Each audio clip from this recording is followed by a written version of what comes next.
अस्सलाम वालेकुम दोस्तों। पाकिस्तान क्रिकेट टीम के कप्तान और ओपनर बल्लेबाज ने आज शानदार बैटिंग करके इंडिया क्रिकेट टीम के साबिक खिलाड़ी सचिन तेंदुलकर का रिकॉर्ड भी तोड़ डाला है। कितनी साल पुराना रिकॉर्ड तोड़ा है और इस रिकॉर्ड तोड़ने के बाद सचिन तेंदुलकर का क्या कहना है बाबर आजम के हवाले से तमाम तर डिटेल इस वीडियो के अंदर। दोस्तों, पाकिस्तान क्रिकेट टीम के कप्तान बाबर आजम ने आज 70 रन बनाए हैं, जिसमें बहुत से छक्के और चौके शामिल थे। शानदार बैटिंग की है। बैटिंग करने के बाद पाकिस्तान टीम के कप्तान बाबर आजम ने इंडिया के बड़े खिलाड़ी तेंदुलकर का बहुत बड़ा रिकॉर्ड अपने नाम किया है। वो 30 साल पुराना रिकॉर्ड अपने नाम कर लिया है। वही तफसील आप दोस्तों को बताने वाला हूँ और वो भी तारीफ़ें करने लगे हैं, तारीफ़ें करने पर मजबूर हो गए हैं।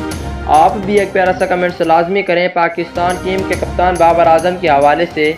दोस्तों, पाकिस्तान टीम के कप्तान बाबर आजम ने T20 वर्ल्ड कप 2021 में पाकिस्तान क्रिकेट टीम की जानिब से शानदार बैटिंग की है। पाकिस्तान बामुकाबला नामीबिया पाकिस्तान क्रिकेट टीम का ये चौथा मैच था।